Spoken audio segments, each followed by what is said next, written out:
खुद ही को कर बुलंद इतना कि हर तकदीर से पहले खुदा बंदे से खुद पूछे, बता तेरी रजा क्या है। यानी आत्मा को इतना बुलंद कर लो कि तकदीर लिखने से पहले परमात्मा खुद पूछे, बताओ तुम्हारी इच्छा क्या है। इस शेर में जो कहा गया वो चरितार्थ हुआ 25 जुलाई 2022 को।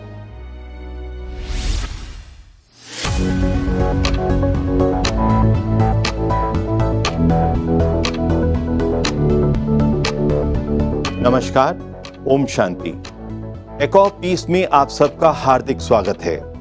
जुलाई माह में अब तक पीस न्यूज से 208 समाचार प्रसारित हुए, जिनमें से हमारी रिसर्च टीम ने 2 समाचारों को चुना जिनकी गूंज बहुत अधिक रही। इन्हीं पर आज हम चर्चा करेंगे।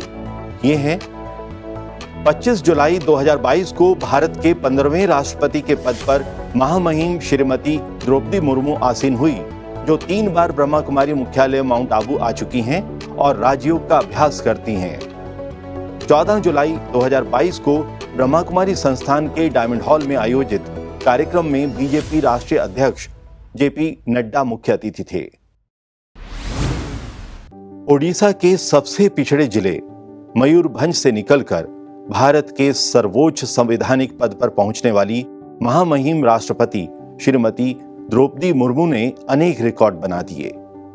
वे देश के सर्वोच्च संवैधानिक पद पर पहुंचने वाली पहली आदिवासी महिला राजनीतिज्ञ हैं। साथ ही वे आजादी के बाद जन्म लेने वाले राजनेताओं में से पहली राष्ट्रपति बनी और तीसरा रिकॉर्ड सबसे युवा महिला राष्ट्रपति बनने का बना। झारखंड की पहली महिला राज्यपाल महामहिम द्रौपदी मुर्मू ने 25 जुलाई की सुबह संसद भवन के केंद्रीय कक्ष में भारत के 15वें राष्ट्रपति के तौर पर शपथ ग्रहण किया। इस प्रकार 140 करोड़ जनसंख्या वाले भारत ने पहले नागरिक के तौर पर आदिवासी वर्ग का प्रतिनिधित्व करने वाली महिला को राष्ट्रपति पद पर आसीन कर दिया। अपना राजनीतिक जीवन शुरू करने से पहले वे ओडिशा के रायरंगपुर में Shri Aurobindo integral education and research centre में एक शिक्षिका भी थी। महामहिम द्रौपदी मुर्मू का जन्म ओडिशा के मयूरभंज जिले में 20 जून 1958 को एक आदिवासी परिवार में हुआ। श्रीमती द्रौपदी मुर्मू का विवाह श्यामचरण मुर्मू से हुआ। उनके 2 बेटे और एक बेटी हुई। बाद में उनके दोनों बेटों का निधन हो गया और पति भी पंचतत्व में विलीन हो गए। बच्चों और पति का साथ छूटना श्रीमती द्रौपदी मुर्मू के लिए कठिन दौर था, लेकिन उन्होंने हार नहीं मानी। जिसलिए भगवान हमको भेजे हैं उसको हम भूल जाते हैं। शायद इसीलिए मेरे जिंदगी में जितने सो हरियाली था उसको उड़ाकर ऐसा आंधी ऐसा तूफान आ गया, सब उड़ा कर ले गया। मैं अकेला रह गई जिंदगी में और मेरे बच्चे। ब्रह्मा कुमारी संस्थान से जुड़ने के बाद वे सुबह 3:30 बजे उठती हैं। इसके महत्व को उन्होंने बतलाया। मैं बनाई थी कि मैं 4 बजे उठ जाती थी, लेकिन मुझे 3:30 बजे उठने का आदत मैंने बना दिया। श्रीमती द्रौपदी मुर्मू ने अपने राजनीतिक करियर की शुरुआत ओडिशा से की। 1997 में रायरंगपुर नगर पंचायत के पार्षद चुनाव में हिस्सा लिया और जीत दर्ज कराई। भाजपा ने श्रीमती मुर्मू को पार्टी के अनुसूचित जनजाति मोर्चा का उपाध्यक्ष बना दिया।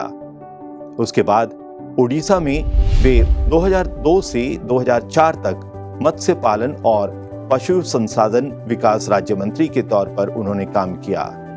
बाद में साल 2015 से 2021 तक झारखंड की राज्यपाल भी नियुक्त हुई।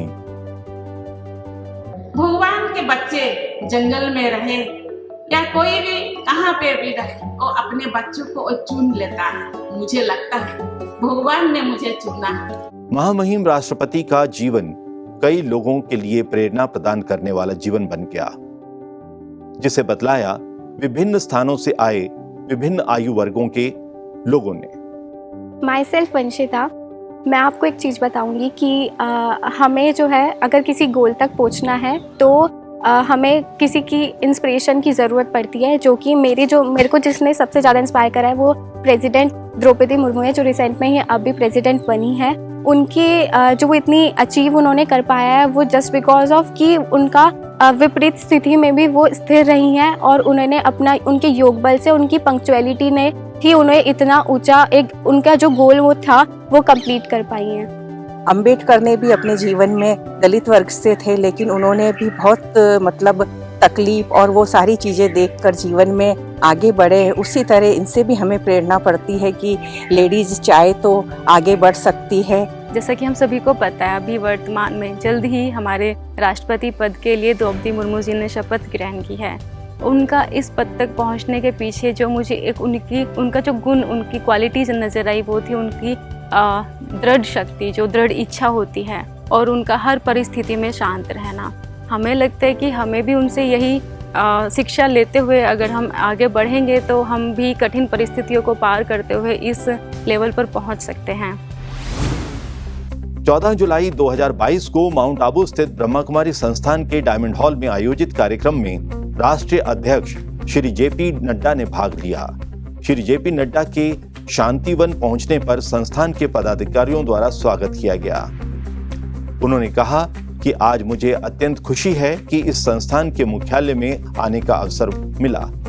अत्यंत खुशी की बात है कि मैं प्रजापिता ब्रह्म कुमारी ईश्वरीय विश्वविद्यालय के अंतर्राष्ट्रीय मुख्यालय में मुझे आने का सौभाग्य प्राप्त हुआ। श्री नड्डा ने कहा कि यहाँ से मेरे जीवन में जो परिवर्तन हुआ उसका सुखद अनुभव मिला है। आज मैं ज्ञान सरोवर के परिसर पर भी गया था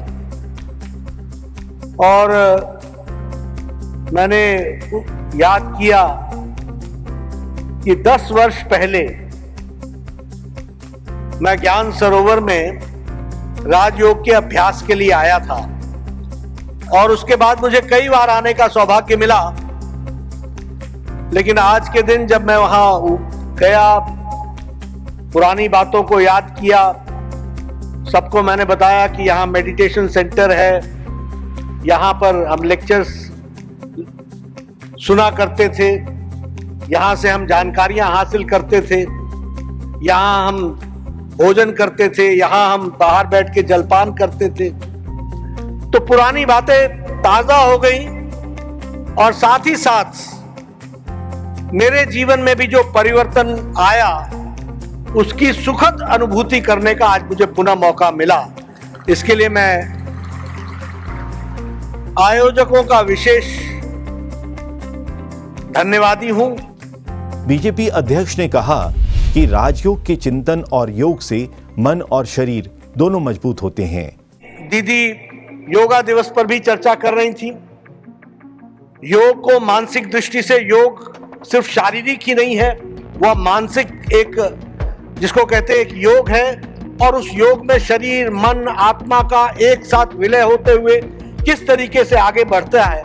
और उन्होंने हमें कुछ मिनटों के लिए राजयोग का अभ्यास भी कराया और आपने अनुभूति की होगी कि 3 या 4 मिनट के अंदर जो स्फूर्ति और जो ताकत और जो अंतर चिंतन करने का आपको मौका मिला होगा, उससे आपको कितनी ताकत मिली होगी, इसको आपने महसूस किया होगा। इस कार्यक्रम के मुख्य बिंदुओं पर हमने चर्चा की बीके प्रकाश जी से। ओम शांति। बीके प्रकाश जी, आपका स्टूडियो में स्वागत है। हम आपसे ये जानना चाहेंगे कि नड्डा साहब जैसे आबू के मुख्यालय में आए तो उनके साथ आपका परिचय कब से है, और उन्होंने एक बहुत सुंदर बात कही कि वो यहाँ से शक्ति लेकर जाते हैं और पूरे आगे उसका संचार करते हैं। तो इसके पीछे क्या कहानी है? ओम शांति। आदरणीय नड्डा जी का हमारे साथ 20-22 वर्षों का संबंध है, क्योंकि मैं भी हिमाचल प्रदेश से ही हूँ और भ्राता जी भी हिमाचल प्रदेश से ही हैं और एक ही बिलासपुर जिला के हैं। तो मैंने देखा है भ्राता जी की आध्यात्मिकता में बहुत शुरू से रुचि रही है। तो एक बारी जब पहली बारी माउंट आबू में आए थे तो दादी जानकी जी से उनका मिलना जब हुआ तो दादी जी ने उनसे उनका नाम पूछा तो उन्होंने कहा कि जगत प्रकाश। तो मुझे याद है दादी जी ने कहा कि भी आपका अभी तो हिमाचल को ही आप जगत को प्रकाशित कर रहे हो, क्योंकि उस समय भ्राता जी फॉरेस्ट मिनिस्टर थे। और फिर दादी जी ने उनको कहा कि आपको एक दिन पूरे विश्व को प्रकाशित करना है। तो मुझे लगता है कि आज की परिवेश में विश्व के सबसे बड़े लोकतंत्र के पार्टी के मुखिया जेपी नड्डा जी बने हैं, तो कहीं ना कहीं उनका स्पिरिचुअलिटी से जो लगाव मैंने देखा है वही परिणाम है कि जब भी भाई साहब को माउंट आबू के लिए बुलाते हैं तो दादियों का आशीर्वाद, बड़ों के आशीर्वाद के लिए वो जैसे स्वयं आ जाते हैं।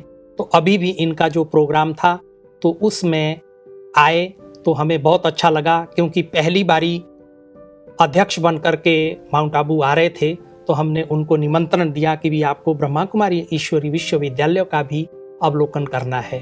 तो वो अपने धर्मपत्नी के साथ जब आए तो हमें बहुत अच्छा लगा। और उन्होंने अपने जीवन के जो पिछले 10-15 साल पहले जब वो आए, वैसे तो 3-4 बारी आना हो चुका है उनका, लेकिन उन्होंने अपने अनुभव जो शेयर किए कि यहाँ पर उनको जो अनुभूति मिलती है, उन्होंने जो आत्मिक अनुभूति का जो वहाँ अनुभव किया है, तो उन्होंने इसमें विशेष फिर कहा कि मैं जो ऊर्जा यहाँ से लेके जाता हूँ वही ऊर्जा मैं अपने में भरता हूँ, और फिर वो आने वाले अपने कार्यकर्ताओं में और पार्टी में जब देते हैं तो उसमें बहुत बड़ा एक फायदा हो जाता है। इसलिए भ्राता जी का इस संस्था के साथ, बड़ों के साथ बहुत समय से बहुत अच्छा संबंध रहा है। मैं अध्यात्म के बारे में ज्यादा नहीं बोलता, क्योंकि उसको अनुभूत करने की जरूरत होती है। वो वक्तृत्व में और वक्तृत्व में बहुत बोला जा सके इसकी आवश्यकता नहीं होती है। लेकिन इतना जरूर मैं कहूंगा कि जब मैं यहां आता हूं तो मैं इसको पावर हाउस मानता हूं। यहां से हम सकारात्मक ताकतों का पावर का सृजन करते हैं, और सृजन करने के पश्चात समाज में अच्छे काम में लगाने का हम प्रयास करते हैं। ये राजयोग साधना ये बहुत ही महत्वपूर्ण है। यह अपने आप को, अंतःकरण को जानने का रास्ता है, और जानने के साथ साथ हमारा सकारात्मक योगदान क्या हो सकता है, इसको अपने मन में टटोलने का मौका मिलता है, जानने का मौका मिलता है, और उसमें स्वतः प्रेरणा से किस तरीके से हम समाज में अच्छा योगदान कर सकते हैं, अच्छा नागरिक बन सकते हैं, अच्छा इंसान बन सकते हैं, अच्छा सामाजिक प्राणी बन सकते हैं, अच्छा सामंजस्य रख सकते हैं, अच्छे तरीके से समाज को आगे ले जाने के लिए सक्षम हो सकते हैं। इसका हमको प्रेरणा मिलती है, इसको हमको ताकत मिलती है। आप मुझे बारंबार बुलाएं, इसमें मेरा भला होगा, क्योंकि मैं पावर हाउस से जुड़ूंगा और ज्यादा पावर लूंगा, और पावर लूंगा तो पार्टी में पावर दूंगा भी, और दूंगा तो वो आगे काम में आएगा, ऐसा मैं मानता हूं। आप सब ने हमारे और हमारे साथियों को यहां आने का सौभाग्य दिया। हमारे वरिष्ठ राजस्थान के नेता सभी यहां पर आए हैं, उनको भी ब्रह्म कुमारी संस्थान से जुड़ने का मौका मिला, उनको समझने का मौका मिला। हम जरूर इन यादों को भी संजो कर ले जा रहे हैं, और इस विश्वास के साथ कि हमारे कार्य करने के क्षेत्र अलग हो सकते हैं, पर हमारा उद्देश्य एक ही है। राजयोग से लोगों में क्या परिवर्तन होता है, हमने सवाल किया कुछ राजयोग अभ्यासियों से। मैं पिछले 1 साल से ब्रह्मा कुमारी संस्था से जुड़ी हुई हूँ। जब मैं ज्ञान में नहीं थी तब मुझे दोस्तों के प्रति बहुत ज़्यादा अटैचमेंट था, और मैं चाहती थी कि वो हमेशा मेरे साथ रहें। लेकिन जब वो फिर दोस्ती टूटती थी तो मुझे बड़ा ही अकेलापन महसूस होता था। लेकिन ईश्वरीय ज्ञान से मुझे ये लगा कि अब मैं भरपूर हूँ, मुझे ऐसा महसूस होता है, और अब काफ़ी डिटैच्ड फील करती हूँ मैं। इस एपिसोड के निष्कर्ष में हम कह सकते हैं कि राजयोग के प्रयोगों और लाभों को जनमानस में अधिकाधिक पहचान प्राप्त हो रही है, और राजयोग से शक्ति के संचार को सभी देख भी रहे हैं और अनुभव भी कर रहे हैं। आज बस इतना ही। हर महीने के अंतिम रविवार देखना न भूलें एक ऑफ पीस न्यूज पर।